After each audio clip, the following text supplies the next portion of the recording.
Lançado em 1997, Pânico 2 é a continuação de sucesso de um dos filmes slasher mais famosos de todos os tempos. Wes Craven conseguiu o feito de entregar uma sequência tão boa quanto a original. Sidney Prescott está de volta agora em um campus universitário e mais uma vez tem a sua vida ameaçada por alguém do seu próprio ciclo social. As mortes se repetem, o suspense toma conta novamente e no fim das contas, a nossa Final Girl prova que pode até ser perseguida, ameaçada e colocada à prova. Mas se tem uma coisa que ela não é indefesa. E meus amigos, voltando com Pânico aqui pro canal, esse segundo filme que Wes Craven conseguiu provar que ele sabe fazer sequência, que ele sabe fazer filme de terror e trouxe pra gente um filme tão bom quanto o primeiro. Tem gente que reclama um pouco do plot, acha o plot desse filme aqui um pouco mais caidinho, mas esse definitivamente não é o meu caso, como eu já falei pra vocês, né? O meu caso, pra mim, o Pânico mais fraco é o terceiro. E mais uma vez, nesse Pânico, a gente vai poder analisar o passo a passo dos assassinos, a gente vai poder perceber as pistas que foram deixadas pelo diretor pra gente poder matar quem tá fazendo tudo aquilo. E é aquilo, né? Depois que a gente fala, né? Depois que a gente chama atenção, fica meio que na cara que, pô,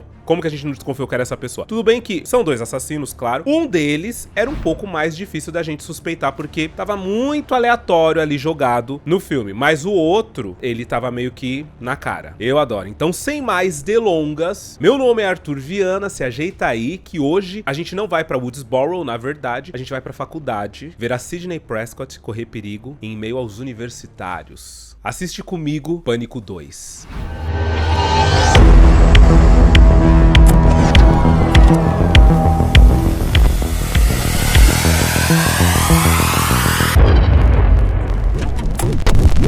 E aí assim, tem uns detalhes muito legais de comentar com vocês antes da gente começar o filme, que é o seguinte: antes de Pânico estrear, lá em 1996, o primeiro filme, o roteirista já tinha escrito várias ideias pro segundo e até pro terceiro filme. E ele já queria, no segundo filme, explorar a Sidney na faculdade. Com isso, a sequência ela foi criada muito mais rápida do que o primeiro filme. Tanto que o primeiro é de 96 e o segundo já é de 97, coladinho. E pra vocês terem uma noção, a produção ela foi tão secreta que nem o elenco sabia quem eram os assassinos até os últimos dias de filmagem. As últimas 10 páginas do roteiro foi impressa em papel cinza, justamente pra galera não conseguir copiar, não conseguir passar em fax, não conseguir fazer absolutamente nada. Porque assim, naquela época, né, a luz da copiadora no papel cinza faz o papel sair praticamente em branco. Mesmo assim, o roteiro vazou na internet, tá? Aquela internet do final dos anos 90, vocês estão ligados. E aí, por conta disso, várias reescritas aconteceram durante a produção. Até possíveis mudanças da identidade dos assassinos foram consideradas. Nas versões iniciais que vazaram, a ideia, inclusive, era que os assassinos estivessem entre a melhor amiga da Sidney e o namorado, de novo. Ou seja, foi babado. Bom, depois do filme, eu trago mais coisinhas pra vocês sobre a produção e, na verdade, uma análise rápida sobre como o assassino tava na cara o tempo todo. Mas vamos pro filme. E o filme começa com os namorados, o Phil e a Maureen, indo assistir um filme no cinema. Só que não é qualquer filme, gente, é simplesmente Facada. Facada é um filme inspirado no livro da Gail Weathers. Lembra que lá no primeiro filme a Gail Weathers estava escrevendo um livro? Então como vai o livro? Bem, vai ser lançado este ano. E aí no final deixou claro que ela ia escrever sobre os assassinos de Woodsboro? Pois é, esse livro fez tanto sucesso que virou um filme chamado Facada, ou seja, os dois estão indo no cinema assistir Pânico 1, basicamente. Só que aí é aquela metalinguagem babadeira, aqui a metalinguagem ela ganha um outro nível e a gente vai ver isso que é muito icônico, a maneira que reimaginaram Pânico como se fosse nas regras clássicas de filme de terror. A Maureen, ela chega a falar com o Phil que ela nem queria assistir esse filme de terror, porque filme de terror é filme de gente branca, é gente branca fazendo merda, é gente branca mostrando a bunda branca lá do nada na tela. Eu detesto filme de terror. É um filme idiota de brancos sobre um bando de garotas brancas estúpidas que... E eles têm meio que essa discussão que não deixa de ser também uma crítica do próprio Wes Craven sobre personagens negros em filmes de terror, que na maioria das vezes estão ali pra dar apoio para os personagens que normalmente são brancos e protagonistas. Inclusive, é muito foda, porque apesar de tudo, isso acontece aqui no filme. E aí eles entram pra poder assistir o filme e obviamente que o filme ele foi completamente distorcido dos fatos reais. Por exemplo, a personagem inicial, que é a Cassie, que lá no primeiro filme era Drew Barrymore, aqui é uma outra atriz que tá fazendo ela, só que eles alteraram. Por quê? Em Pânico, a gente vê ela fazendo pipoca e colocando um filme pra assistir. Aqui, a gente vê ela indo tomar banho na primeira cena. Pra quê? Pra já rolar nudez. Então, uma das regras de filme de terror, né? Porque quando ela tira a roupa, a galera toda grita. E a Maureen, que tá ali assistindo, ela fica tipo, ai, gente, sério, nossa, que previsível, cara, isso. Além do que, nesse filme, Facada, a Cassie, ela não tem namorado, ela é solteira. Então, imprimindo aquela fantasia da garota colegial, sozinha em casa, sabe? Sozinha, em defesa, que tá tirando a roupa e vai tomar banho. Tudo pra sexualizar completamente as personagens e depois matá-las, porque era a regra básica dos filmes de terror. Acontece que a Maureen, ela acaba pedindo pra sair, porque assim, tá meio desagradável, né, pra ela falar, vou sair pra comprar uma pipoca. Ela sai, compra uma pipoca. Ela acaba ouvindo, né, que é um filme que é real, que não é... Tem duas pessoas que abandonaram a sessão e que chegam atrás da Maureen e falam, ai não, é uma história real, sabe? Isso realmente aconteceu lá em Woodsboro, é meio esquisito tá assistindo aquilo. Não é só um filme, é uma história real. Todos eles foram mortos há 2 anos na Califórnia. Só que são duas pessoas à parte, porque os jovens em si, eles estão ali não só glorificando o filme, mas eles estão vestidos com a roupa do Ghostface, eles estão com a faca, correndo atrás das outras pessoas, fingindo que estão matando as outras pessoas. Então, tipo, é aquele lance da naturalização da violência através do filme. E isso vai ser discutido aqui em Pânico, sabe? Até onde isso cabe e a partir da onde a responsabilidade de uma pessoa se tornar serial killer ou fazer maldade é responsabilidade só da pessoa e não do filme que ela tá assistindo ou que ela é fã. Mas ela volta, aí ela encontra com o namorado dela, que dá um susto nela. Ele vai pro banheiro pra poder fazer um xixi e ela volta pra assistir o filme. E aí, enquanto ele tá fazendo xixi, ele acabam chamando a atenção dele pra uma cabine do lado, onde parece que tá acontecendo uma coisa meio safadinha ali na cabine, e ele encosta a orelha e toma uma facada na orelha, porque o assassino tá ali do lado. Ele acaba morrendo, porque essa facada provavelmente atravessa a orelha dele, fura o cérebro, tudo, ele cai. E aí, enquanto a Maureen tá assistindo o filme, um cara senta do lado dela com a jaqueta do Phil. Então ela acha que é o Phil. Ela só se dá conta que não é ele quando ela percebe o sangue na mão dela. E aí, uma coisa engraçada que tá acontecendo aqui é que no filme que tá passando ali Facada, eles potencializaram a violência de tudo que acontece. Então, tipo, pra Maureen tá esquisito, mas pros jovens, eles vibram a cada cena de violência tenebrosa que aparece no filme. Uma coisa que a gente não viu, por exemplo, no primeiro filme, foi ele estripando a Cassie e pendurando ela na árvore. Já na versão de Facada, eles fizeram essa cena pros jovens que estavam ali assistindo. E eles vibram. E aí é exatamente nesse momento que a Maureen sobe no palco do cinema, completamente ensanguentada, porque ela vai tomando várias facadas quando ela percebe que, na verdade, não é o namorado dela, né? E que aquele sangue provavelmente é dele. E ninguém percebe, ninguém se dá conta. A galera acha que faz parte do filme, a galera acha que é alguma encenação da própria produtora. Só que não, aquilo tá acontecendo de fato. E ela morre ali na frente de todo mundo. Então, é muito louco, porque enquanto eles vibram com a morte no cinema, no filme, na real, quando o assassinato acontece na frente deles, deixa de ser entretenimento. Aí vira uma coisa mais visceral, fica todo mundo quieto. O cinema todo para de gritar. E a Maureen cai morta na frente deles.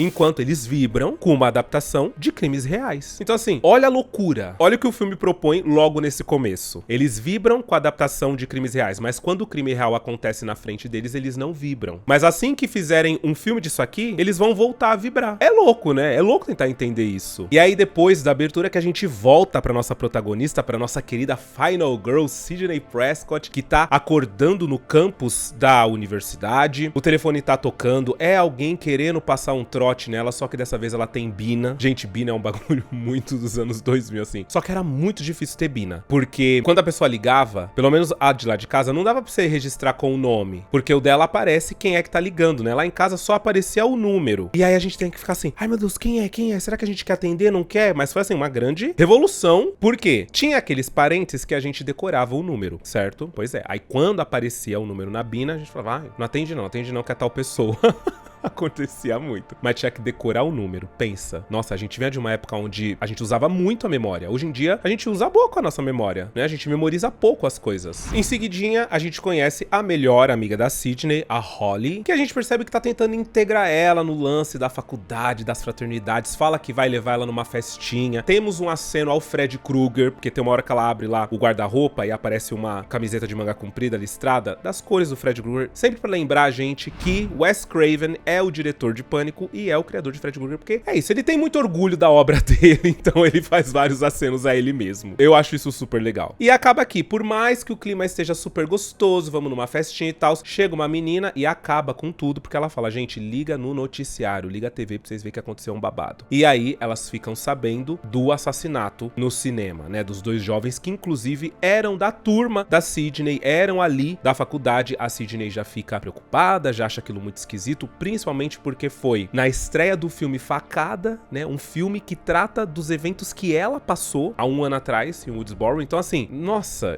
pra ela fica completamente consternada. Além disso, um novo personagem é introduzido, o Cotton. E é bom vocês se lembrarem dele, porque no 3 ele tem um papel ali um pouco mais de destaque, principalmente na abertura, que eu me lembro. Que é o assassino da mãe da Sidney, que na verdade não era o assassino, né? Era o cara, o garoto, que na época tinha um caso com a mãe da Sidney, e foi o garoto que a Sidney viu saindo da casa quando ela encontrou a mãe dela morta, né? Só que aí depois a gente descobriu que o Billy e o Stu, do primeiro filme, né? Os assassinos do primeiro filme, forjaram tudo aquilo pra fazer parecer que foi o Cotton. E ele tá dando uma entrevista, a gente percebe que ele tá tentando, a gente vai ver durante o filme que ele tá tentando recuperar a vida dele, porque, né, ele foi sentenciado à pena de morte. Então, por mais que não tenha sido ele, ainda assim é um pouco difícil tirar essa mancha, né, tirar essa coisa esquisita que tem em torno da figura dele. E aí a gente conhece a outra parte do elenco jovem que vai integrar o novo filme de Pânico, que eles estão tendo uma aula de cinema, eles estão discutindo sobre esses assassinatos que aconteceram agora durante a exibição do filme Facada, e dentre eles estão o Randy, que já é um velho conhecido, tava no primeiro filme, tá nesse segundo filme com a gente também, o Mickey, que é um personagem completamente novo, e a Cissy, que também é uma personagem completamente nova, interpretada pela Sarah Michelle Gellar, queridinha de Eu Sei O Que Vocês Fizeram no Verão Passado, tá aqui em Pânico, e vou dizer pra vocês, tá? Esse novo filme aqui de Pânico, eles dobraram a aposta daquele lance de trazer nomes em Hollywood que serão mortos, pra provar que ninguém tá a salvo, porque abre com a Jada Pinkett Smith, que é a esposa do Will Smith, que na época já tinha ali uma certa relevância, e temos também a Sarah Michelle Gellar, que também era um rostinho já em Hollywood, já tinha uma coisa, já era um nome que ia estar em Pânico 2 e que também é assassinada. Bom, a discussão entre eles, primeiramente, é sobre se o filme em si e a violência incitam os jovens a serem violentos também. E a Cissy fala que não, ela fala que isso é um absurdo, colocar a culpa no filme é um absurdo, enquanto o Mickey, ele defende que sim, se o filme é muito violento e o jovem se sente influenciado por ele, aquilo vai despertar uma violência que poderia não existir naquele jovem. Enquanto isso, o Randy, ele saca que, na verdade, tá aparecendo uma continuação, porque é exatamente um ano depois dos acontecimentos em Woodsboro, e também meio que gira em torno do ciclo ali da Sidney. O professor até fala, isso é um absurdo, você tá falando que os assassinos estão tentando fazer a parte 2 dos assassinatos de Woodsboro? Ele fala que sim, só que ele fala que vai ser, o Randy fala que vai ser uma merda porque continuação não presta. E o Mickey, ele defende que continuação presta sim. Ele fala que tem várias continuações que são, inclusive, muito melhores do que os originais. E assim, gente, essa discussão, ela é muito interessante porque no final do filme, quando a gente repassa quem é o assassino e a gente volta pra esses detalhinhos, eles é que entregam quem era o assassino desde o começo do filme. Essas discussãozinhas, essas frases soltas ali no meio. E aí é óbvio, né? Quando chegar no final do filme, eu vou repassar com vocês os passos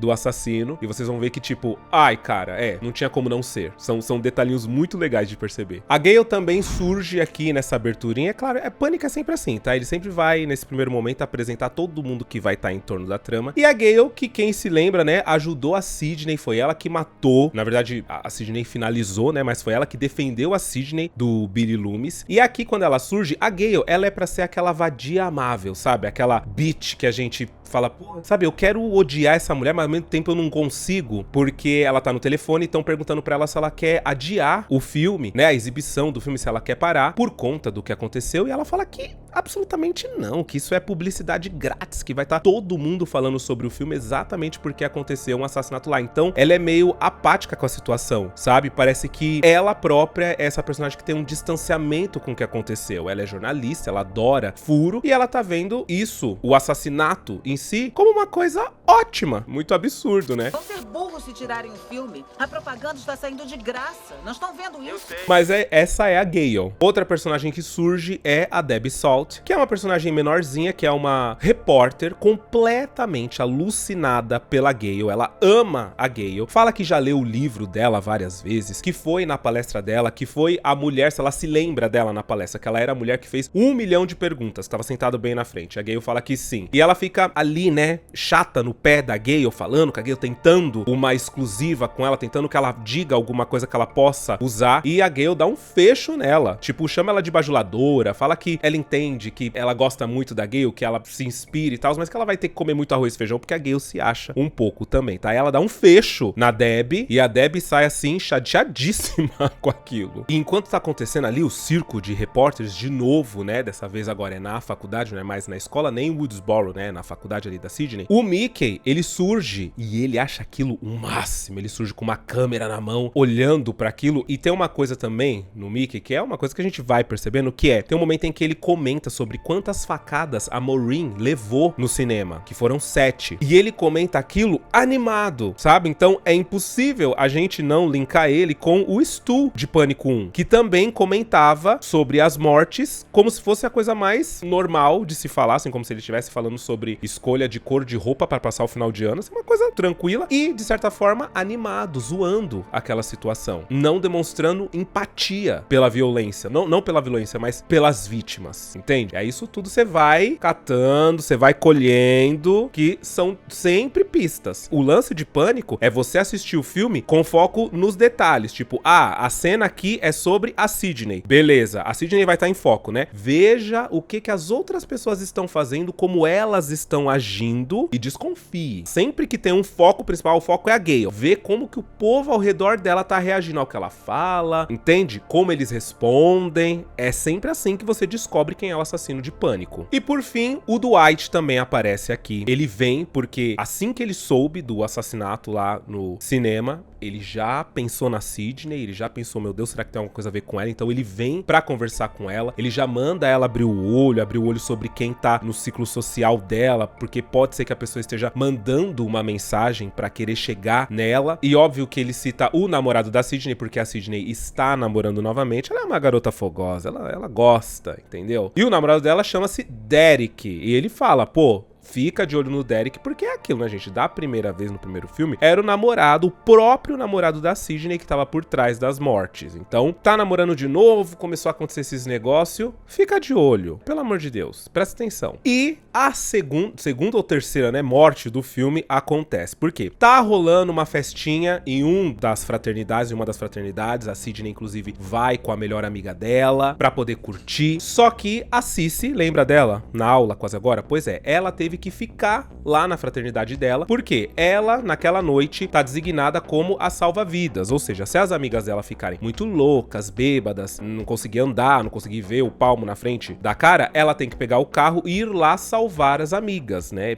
Meio que impedir as amigas também de passar vergonha ou coisa do tipo. Então ela fica em casa só esperando as ligações. Acontece que ligam pra ela, é o assassino, logo ele demonstra que é o assassino, ela fica com medo, claro, porque acabou de acontecer um assassinato. E assim, certa veracidade acontece nessa cena, porque ela sai de casa, por exemplo, quando ela percebe que tem alguma coisa errada e que pode ser que tenha alguém dentro da casa, só que ela acaba voltando, e ela volta porque a amiga dela, que ela liga no telefone, fala pra ela ligar pro segurança do campus, pra ele ir lá. Só que lá fora o sinal é muito ruim, do telefone sem fio. Então ela entra, ela tranca tudo, porque ela acredita que não tem ninguém ali dentro, e ela tenta ligar pro segurança do campus. Só que é claro que ela é atacada porque o Ghostface tá lá dentro. Tipo assim, a morte dela é muito legal, a sequência toda é muito boa. Foi daqui que eles tiraram muitas das sátiras, porque ela sobe as escadas jogando coisa no Ghostface, né? Então em Todo Mundo em Pânico acontece isso também, né? Tem um momento que a Sidney tá subindo as escadas, ela joga um monte de coisa, tem uma hora que ela joga a avó dela que tá passando ali. Isso é muito legal. E no fim das contas, o Ghostface consegue pegar ela lá no sótão, joga, arremessa o corpo dela pra fora, na sacada, vai dar umas facadas nas costas dela e arremessa ela lá de cima. É muito legal, eu acho, não é inventivo, né? Tipo assim, nossa, não foi a coisa mais surpreendente do mundo, mas é muito legal como as mortes acontecem, sabe? Tipo, essa morte é legal, a morte do cinema é legal porque acontece no momento em que é difícil a gente saber se isso tá acontecendo ou se é só encenação, sabe? Se esse sangue é real ou não. Então, eu gosto da maneira que as mortes acontecem em Pânico, na franquia, porque são sempre mortes muito criativas, sabe? Não é uma coisa simples da pessoa tá lá, ser pega e morrer, ponto final. E, como eu falei pra vocês, gerou um burburinho, tá? O fato da Sarah Michelle Gellar ter essa participação tão ínfima, tão pequenininha. Na época, eu lembro que rolou umas fofoquinhas assim, que tipo, ela tinha se estranhado com os produtores, com o diretor, tinha criticado alguma coisa no roteiro, por isso que diminuíram muito o papel dela, tipo, ah, você quer dar uma de abelhuda aqui? Quer botar o seu bedelho aonde não lhe cabe? Então a gente vai te matar bem rapidinho, querida. Só que anos depois isso foi completamente desmentido, até porque ela já falou que ela teve uma relação com Wes Craven maravilhosa, que foi muito divertido fazer a gravação de Pânico. E o que acontece, né, e surgiu esse burburinho basicamente porque era a Sarah Michelle Gellar. Então, tipo, cara, só isso, sabe? Sem mais. Pois é, sem mais. Pânico é isso. Não importa o quão famoso você é. Quando você tá dentro do filme, tá dentro da franquia, você pode viver ou morrer, a gente não sabe, entende? Normalmente as pessoas morrem. Só quem sobrevive mesmo é a Sidney. E não só a Sidney, né? Ela é a Final Girl de Pânico, mas vou dizer uma coisa pra vocês.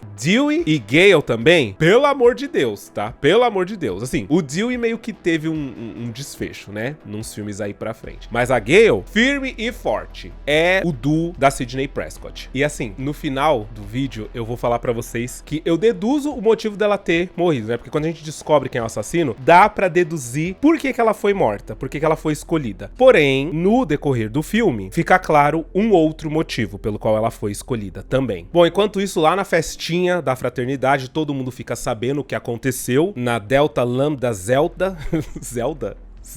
Delta Lambda Zeta. Acho que é isso. E vai todo mundo lá pra ver a Cici morta. Quando chega lá, tá cheio de policial, repórteres. Inclusive, a repórter chata aparece, fala pra Gale que aparentemente foi uma menina que foi assassinada. Ela não dá muita importância, sabe? Ela fala bem assim, ah, é uma menina assassinada, aparece lá na frente. Nada muito especial.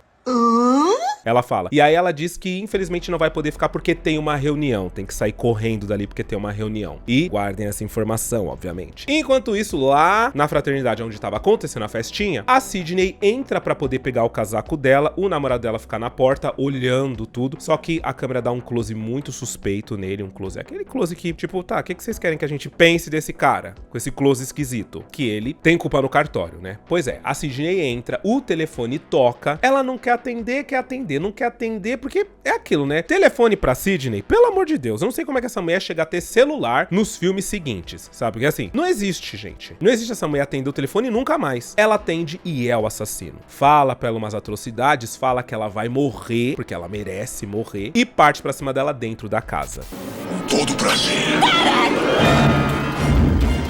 A porta tranca, o namorado dela não consegue entrar pra ajudar ela, a Sidney corre do assassino e assim, é um assassino aqui um pouco mais estabanado, é um assassino desengonçado, ele cai, ele se embanana, ele derruba a poltrona, sabe, ele é meio desastradinho e no fim não consegue pegar a Sidney, chega o Dewey, antes disso o namorado dela consegue entrar, vai atrás do assassino dentro da casa e quando o Dewey chega, o namorado dela tá com um corte no braço lá dentro, só que acontece, a gente não viu viu ele correndo atrás do assassino. E o corte que tem no braço dele, quando eles vão pro hospital, a médica fala, nossa, esse corte assim, ele não pegou nenhuma veia, não pegou nenhuma artéria, não pegou nenhum nervo, nada, assim, nossa, que bom. Esse corte só vai ficar a cicatriz, ou seja, parece que foi um corte estrategicamente feito, sabe? Aquilo chama a atenção do Dewey, chama a atenção da Sidney também, até porque lá no primeiro filme, o assassino chegou a atacar o Billy Loomis, pra no final ela descobrir que foi tudo forjado. Então, o lance do namorado dela ter sido atacado e ela não ter visto ele sendo atacado e o Ghostface simplesmente desaparecer, aquilo chama a atenção dela, deixa ela meio pilhada, sabe? E aí, na delegacia, o Dewey com a Gale e o xerife chegam numa conclusão muito importante pra eles, porque a gente já tá sabendo. Eles percebem que as pessoas assassinadas até agora, elas têm uma certa ligação do nome com as pessoas que foram assassinadas no primeiro filme, ou seja, a Cissy, na verdade o nome dela é Casey Cooper. Casey, que era o nome também da primeira assassinada em Pânico 1, Casey Becker. O Phil Stevens, que foi o cara morto no cinema, tem o sobrenome dele, Stevens, é o mesmo nome do namorado da Casey, que também foi morto lá no primeiro filme. Enquanto a Maureen, que é o nome da gata que também foi morta no cinema, né, que caiu na frente de todo mundo, pois é, Maureen é o nome da mãe da Sidney, Maureen Prescott. Então assim, Maureen, Stevens, Casey, eles percebem que o assassino tá fazendo uma sequência. Aquilo tudo é pra chegar na Sidney, é pra finalmente matar a Sidney. E aí, como eu expliquei pra vocês, a Sidney, ela tá muito desconfiada, então o relacionamento dela com o Derek tá meio abalado. Vendo que tem alguma coisa esquisita entre eles, o Derek, nossa, ele protagoniza uma das cenas mais vergonha alheia da minha vida, que é uma cena onde ele tá no refeitório e, pra chamar a atenção da Sidney, pra demonstrar o quanto ele ama ela, ele começa a cantar em plenos pulmões, ele fica de pé, ele anda nas mesas, sabe? Tipo assim, pelo amor de Deus. Gente, acaba essa cena, em nome de Jesus. Parece assim, a gente sabe que é um filme, né? Que tá tudo sendo ensinado, mas dá uma vergonha alheia tão grande, tão gigantesca, mas eu entendi, porque no final ele dá um presente pra ela, que vai ser um presente que vai ajudar ela no final do filme, né? Ele dá um colar pra ela e fala que espera que aquele colar proteja ela pra sempre. Inclusive, nesse momento também, o Mickey chega com uma câmera, querendo fazer filmagens da Sidney, perguntando se ela daria entrevista pra ele, sabe? Falaria pra ele algumas palavras sobre tudo que tá acontecendo ali naquele momento. A melhor amiga da Sidney, a Holly, ela fala que, pô, não faz nem sentido, ela se negou aí em programas de televisão de altíssima audiência pra depois gravar um videotape pra ele. É claro que isso não faz sentido, né? Tudo isso dentro do refeitório. E a Sidney, ela tá cursando aparentemente artes cênicas, né? Então a gente vê ela elaborando o terceiro ato de uma peça que ela tá por trás, uma peça de uma tragédia grega, e entre os mascarados ali, os personagens mascarados da peça, ela começa, o gatilho sobe, sabe? O trauma sobe, ela começa a ver o Ghostface no meio deles, ela fica completamente apavorada com aquilo, a gente percebe o quanto realmente ela é muito engatilhada com tudo que aconteceu, e é nesse momento que o namorado dela aparece, o Derek. E aí não dá, gente, sabe? Realmente ela fala, ó, Derek, por favor. Por quê? No primeiro filme, ela ignorou alguns sinais claros a respeito do Billy Loomis, e isso deu no que deu, sabe? Então ela fala, é melhor a gente dar um tempo, é melhor a gente se distanciar, porque isso não tá dando certo, sabe? Assim, pra mim não vai dar certo, eu vou ficar com a pulga atrás da orelha com você pra sempre. Ela não fala bem isso, mas ela deixa claro que ela não pode ignorar os sinais, e como da primeira vez era o namorado dela, então dessa segunda vez ela quer evitar, né? Pelo menos até tudo isso acabar, até o assassino ser pego. O Randy, o Dewey e a Gale, eles estão num parque discutindo sobre quem pode ser o assassino. O Randy, é claro que ele é cinéfilo, né? Então ele traz todas aquelas referências de filmes de terror, as regras de filmes de terror, ele explica que é uma sequência, então tem mais mortes, né? Assim, ao longo do filme, o Randy, ele vai sempre falando sobre como funciona sequências de filmes de terror. E é ali que o celular da Gale toca, e é o assassino. Só que aí, algo assustador acontece, porque o assassino começa a descrever exatamente como eles estão ali, a formação deles, o local onde eles estão, ou seja, o assassino tá a céu aberto no parque, observando eles enquanto eles estão ali conversando. Percebendo isso, o Dewey manda o Randy ficar na linha, conversando com o assassino, enquanto ele e a Gale vão sair pelo parque tentando achar quem é que tá no celular, falando com o Randy pra tentar achar, né? Pra tentar finalmente descobrir quem é o assassino. E isso acontece. Aí vem aquelas conveniências de roteiro, que assim, por mais que Pânico deboche de tudo isso, né? Das regras de filmes de terror e conveniências, ele também é cheio de conveniência. polícia. O Randy, ele sai debochando do assassino, ele debocha do Stu, ele debocha do Billy Loomis, porque o assassino, ele é fã do Stu e do Billy Loomis, né? Ele acha que os dois foram geniais, fantásticos no que eles fizeram. E aí ele fala, eles eram dois perdedores, sabe? Se fossem realmente babadeiros, eles teriam saído ilesos dessa situação. E é nesse momento que ele tá andando, que ele tá ali deslizando pelo parque, que convenientemente ele para na frente da van da Gale e o assassino tá dentro da van da Gale. O assassino puxa o Randy lá pra dentro e esfaqueia ele, desvivendo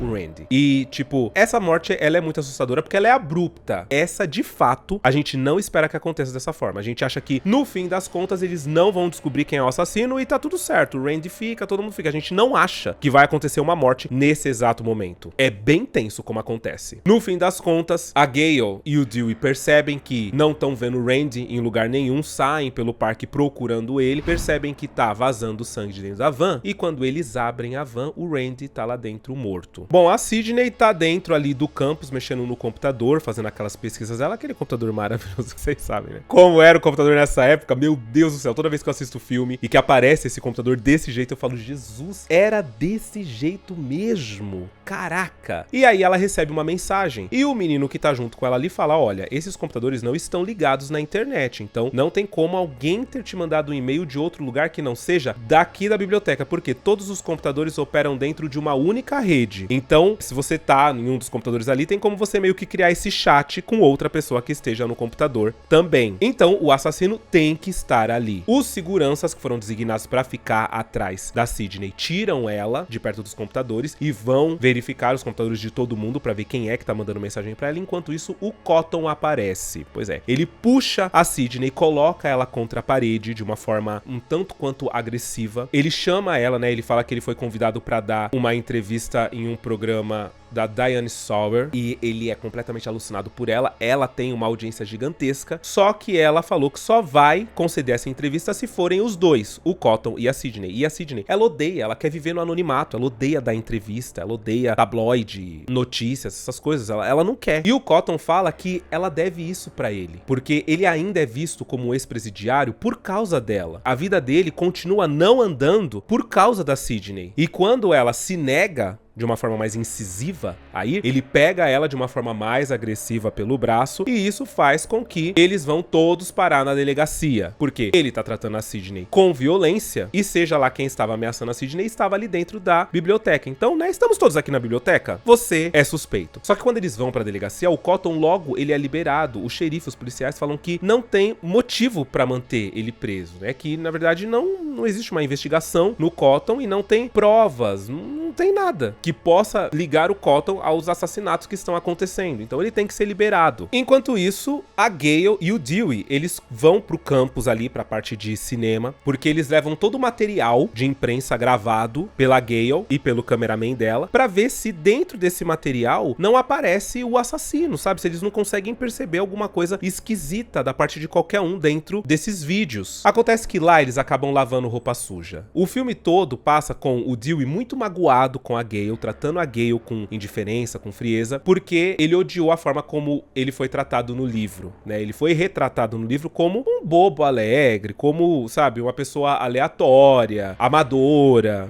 quase que um alívio cômico dentro do livro, sabe, quando ele entrava. E ele ficou muito chateado com isso, né? E a Gale é muito engraçado porque ela não pede desculpa porque é realmente o que ela acha dele, mas não que isso seja negativo, ela acha fofo isso da parte dele. Então, quando os dois estão ali, eles acabam conversando sobre isso, se entendem, começam a se pegar, e é nesse momento que numa outra televisão começa a passar umas imagens das vítimas do Ghostface. A gente vê imagens da Maureen e do Phil, a gente vê imagens do Randy antes de ser morto, ou seja, o assassino, ele grava com uma câmera de vídeo as suas vítimas, né? Aquelas imagens não fazem parte da imagem da imprensa. Então, quando eles olham pro topo ali da sala, o Ghostface tá realmente dentro de uma das salas. Eles vão atrás e é óbvio que eles são atacados pelo Ghostface, eles acabam separados. A Gale entra numa sala, o Dewey entra numa outra, e aí o Dewey é atacado mais incisivamente pelo Ghostface, que joga ele contra o vidro, e aí sai aquele monte de sangue, dá a facada nele, joga ele no chão e vai atrás da Gale. Só que a Gale consegue se se proteger, ela consegue trancar a sala, na verdade, impedir ele de conseguir abrir a porta daquela sala de uma maneira muito boa que realmente ele não vai conseguir entrar, fazendo com que em determinado momento ele simplesmente desista de tentar matar a Gale ali dentro. A Sidney, nesse meio tempo, vai ser escoltada pra um lugar aonde ninguém sabe que lugar que é esse, né? Só os dois policiais, que são completamente qualificados, porque, né, a Sidney está sofrendo ameaças constantes, o assassino pode pegar ela, então não pode colocar qualquer policial pra ela, né? Então são dois policiais, vamos imaginar que super qualificados, vão escoltá-la até esse meio que esconderijo, que ela vai ficar até eles encontrarem o assassino. E a Holly, amiga dela, tá indo com ela também. E aí, essa cena é aquela, gente, essa é a maior conveniência de roteiro do filme todo. É uma cena assim que ela é pura conveniência de roteiro, mas ela é icônica, ela é muito boa, mas ela, do ponto de vista lógico, ela não faz o menor sentido em vários momentos. Bom, eles estão dirigindo o carro, tudo certo, eles param no farol e do nada o Ghostface, ele brota do chão, como se ele tivesse saído de cima da roda do carro e ataca o policial que tá dirigindo. Depois de atacar ele, ele ataca o outro policial também e entra no carro. Só que o outro policial não morreu.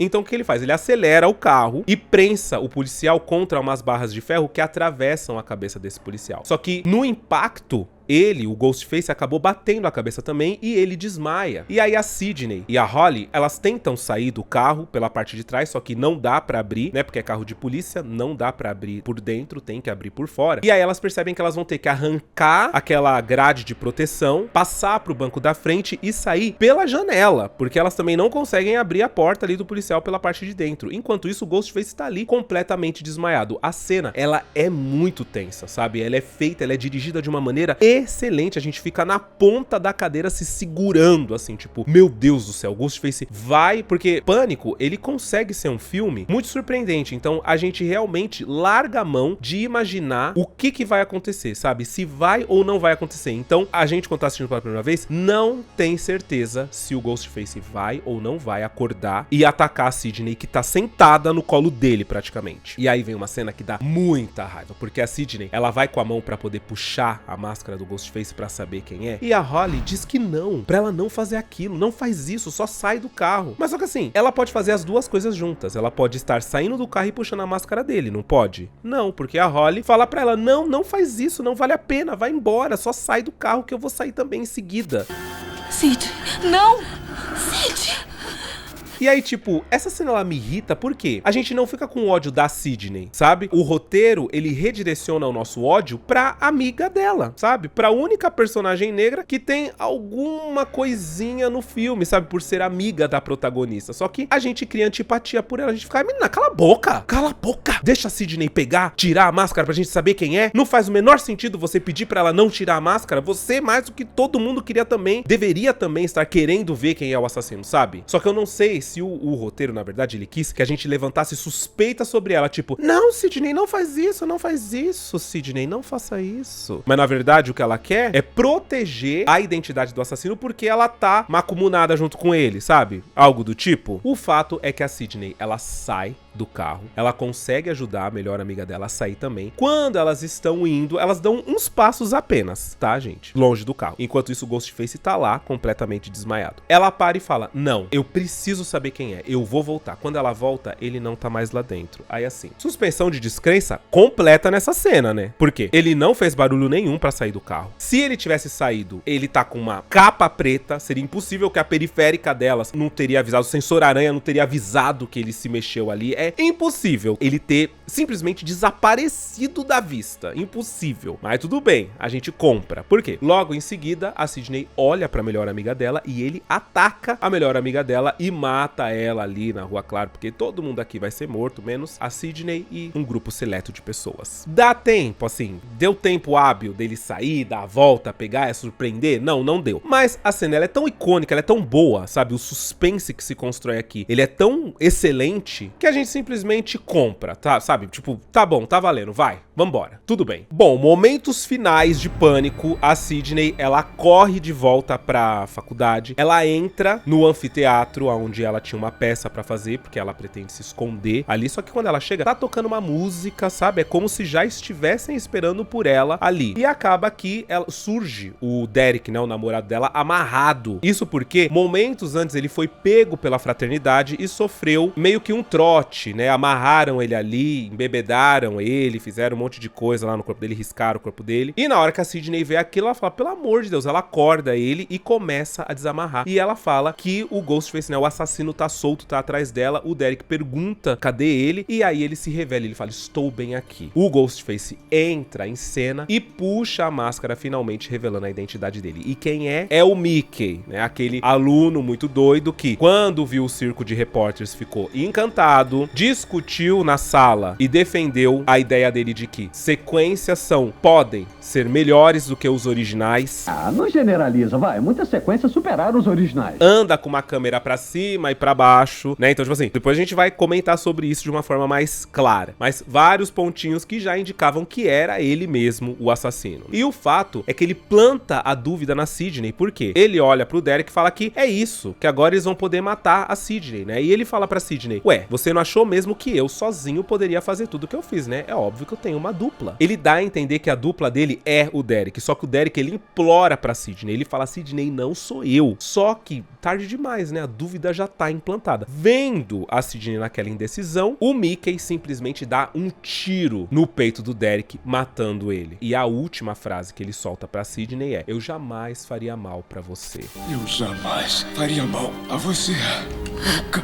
Muito triste, porque ele morreu basicamente porque a Sidney não conseguiu soltar ele, porque ela acreditou no Mickey. Mas não dá pra julgar ela, né, gente? Não dá pra julgar. Não daria pra, tipo, ai não, eu vou acreditar. Aí ela solta, ele pega ela pelo pescoço, como é que faz? Não dá, sabe? Eu tô com a Sidney, tipo, realmente é muito difícil. Bom, acontece que ele revela os motivos pelos quais ele está fazendo aquilo, né? Aquela revelação. Ele fala que ele era muito fã do Stu, fã do Billy Loomis. Ele é psicopata, de fato. Ele faz parte de uma rede de psicopatia que já tinha até grupo na internet. Ele gosta disso, ele gosta de matar, de assassinar as pessoas. E ele fala que o álibi dele, porque ele pretende se entregar, ele pretende ser famoso pelos crimes. Ele não quer fazer o crime perfeito e nunca ser pego. Ele quer que saibam que foi ele que matou. Olha que doente. E ele fala que vai colocar a culpa nos filmes. Ele fala que vai colocar a culpa no terror, na violência que os filmes abordam, assassinatos hoje em dia, na época, né, no caso. E que isso moldou ele, moldou a personalidade dele, moldou o caráter dele, e que a culpa é do cinema. Sabe, assim, uma coisa completamente sem sentido. Mas ele fala que sim, aquilo que ele falou sobre não ter feito tudo sozinho, tá valendo. Ele precisava de um duo, né? Ele precisava de uma dupla. E é nesse momento que entra a Gale Weathers na sala, só que em seguida, porque faz a gente achar que é a Gale, mas em seguidinha já entra a Debbie Salt, apontando uma arma pra Gale. Só que o nome dela não é Debbie Salt. A Sidney reconhece ela de cara. Ela fala, Senhora Loomis. Ela é a mãe do Billy Loomis, o ex-namorado da Sidney e assassino do primeiro filme. Obviamente que a Gale fala, meu Deus, mas como que eu não reconheci ela? E aí a Sidney fala, muita dieta, treino, realmente, cortou o cabelo.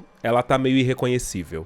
Sei. Conveniência, né? De roteirinho. E os motivos da Senhora Loomis é basicamente, obviamente, vingança. Ela mata o Mickey, porque ela fala que é óbvio que ele não vai poder viver, que ele não vai... que seria ridículo ele sair falando, botando a culpa nos filmes. Ela fala, só um idiota mesmo, né? Mas ela agradece a participação dele, porque ela fala que encontrou ele num grupo de psicopatas, e ele foi um achado, porque ele estudava aqui, então, né? Eles fizeram uma dupla muito rápido. Mas ela mata ele. Antes dele morrer, ele acaba disparando a arma dele, dando um tiro na Gale, na barriga da Gale, e a Gale cai do palco, e aí fica a Senhora Loomis e a Sidney. A Senhora Loomis deixa claro pra Sidney que o lance dela de vingança é porque, primeiro, ela matou o filho dela, o filhinho querido dela, e a Sidney xinga ele, fala que ele era um psicopata, né, um louco. E segundo, ela fala, a sua mãe roubou o meu marido, fazendo com que eu não conseguisse lidar com a situação, fosse embora e deixasse o meu filho da forma que eu deixei, levando ele a tudo que ele fez. Então assim, é vingança. Tem gente que acha a trama fraca. Eu acho legal. Eu acho fraco ser a Senhora Loomis do jeito que foi.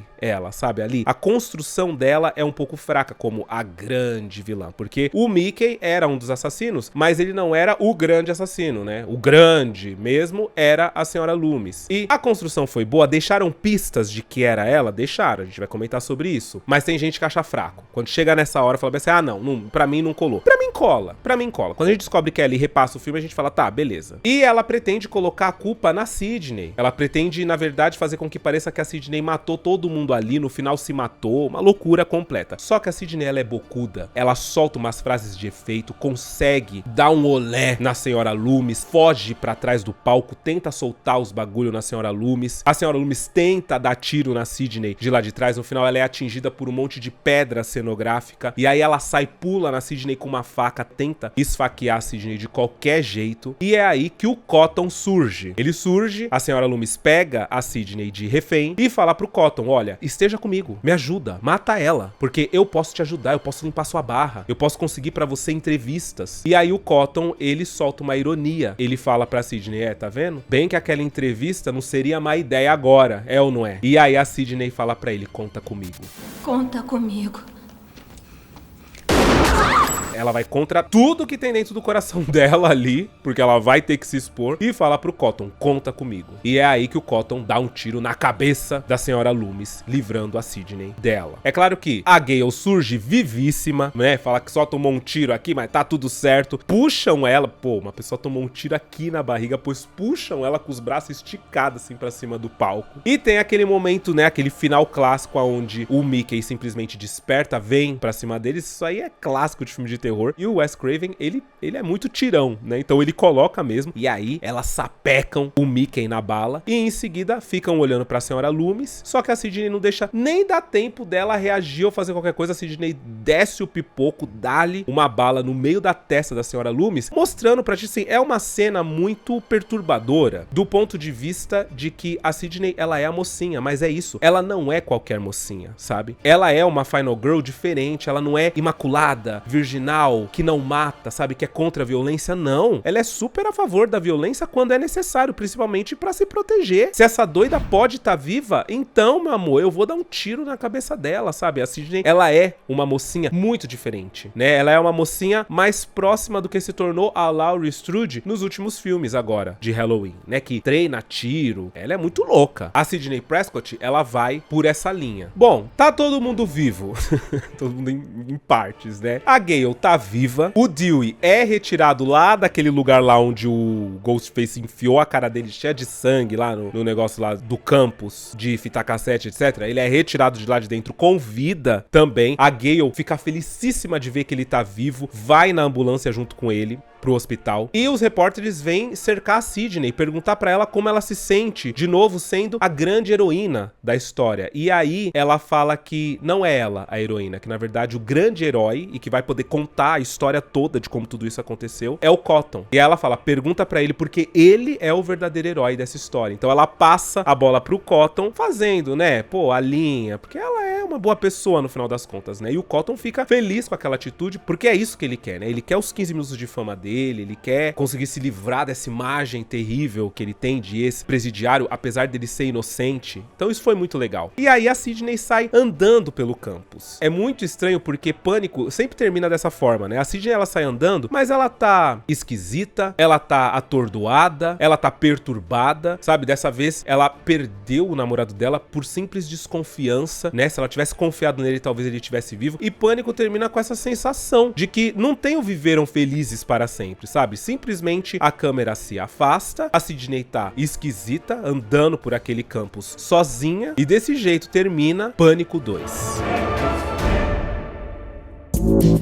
E meus amigos, olhando agora em retrospecto, dá pra repassar algumas pistas do assassino. Partindo do ponto de que o assassino principal, né, entre aspas, era o Mickey, a primeira coisa é que ele defende sequências. Na aula, ele fala que sequências podem ser tão boas, melhores até, do que os filmes originais. Ele entra em embate com o Randy por causa disso. Só que é bom deixar claro que quem mata o Randy é a senhora Loomis. E ela mata porque o Randy tá falando mal do filho dela. Isto era um babaca fracassado. E Billy Loomis, ah, que saco! Inclusive, aparentemente, nem era pra ele ter morrido. O foco real da senhora Loomis era a Gale naquela hora. Tem o fato de que o Mickey aparece empolgado com os fotógrafos, com a imprensa, ele ama aquilo. Quando ele comenta a morte da Maureen, ele fala animado, empolgado que ela tomou 7 facadas, ele acha aquilo incrível. Hartley disse que a garota foi esfaqueada 7 vezes. Para, tá? Ele gosta daquilo. A Cissy entra em discussão com ele na aula. Ela argumenta contra o ponto de vista dele. E aí ela morre logo em seguida. Outro ponto importante. Quem ataca a Sidney na casa da fraternidade não é o Mickey. É a senhora Loomis. E isso fica claro quando ela passa pela Gale, depois da morte da Cissy, e fala que não vai poder ficar porque tem uma reunião. Eu tenho que ir, eu tenho uma reunião agora. Só que essa reunião, ela não existe. Aquilo era desculpa pra ela ir na casa da fraternidade e tentar matar a Sidney, que tava sozinha. Por isso que aquele Ghostface é mais desastrado. Ele cai, se embanana, ele parece menos ágil. Porque não é o Mickey, não é um jovem. É a senhora Loomis. O ferimento no braço do namorado da Sidney também foi feito de propósito. Foi um machucado estratégico. A ideia era levantar suspeitas sobre ele, fazer a Sidney desconfiar. E tem o detalhe dos vídeos. O assassino grava todas as vítimas antes de matar elas. E quem anda com uma câmera desde o início do filme, registrando tudo o tempo todo? O Mickey. Ele tá sempre com essa câmera na mão. Então quando você vai juntando os pontos, fica muito claro. As pistas estão ali. O filme vai deixando os sinais espalhados pra quem estiver prestando atenção conseguir ligar os pontos e perceber que de fato o assassino só dava pra ser o Mickey. E tem um final que na verdade dizem que foi descartado, que é o seguinte: depois que a câmera se afasta ali da Sidney no campus, ia aparecer um outro Ghostface em cima da torre observando ela. Só que dizem que esse final foi descartado, que ele foi feito, mas foi descartado, mas é só teoria, tá? E a sequência foi um grande sucesso de bilheteria, meus amigos. O filme custou cerca de 24 milhões de dólares para ser produzido e arrecadou mais de 170 milhões no total mundial, ou seja, ele mais do que dobrou o valor investido, o que caracteriza sucesso de bilheteria. Além disso, quebrou o recorde de maior estreia do mês de dezembro naquele ano. Teve pontuação boa no Rotten Tomatoes, os críticos elogiam a inteligência do filme, o humor metalinguístico e, claro, crítica positiva, sucesso de público, dinheiro entrando. Isso significa uma coisa: vamos ter uma sequência, vamos ter um terceiro filme vindo por aí. Então semana que vem tem Pânico 3 aqui no canal. Aguardem que vem aí. Comentem o que vocês acharam, se vocês já conheciam Pânico 2. Quero muito saber, não deixa de comentar. Engaja o vídeo pra gente. Eu espero que vocês tenham gostado do vídeo de hoje. Um beijo! E até o próximo vídeo.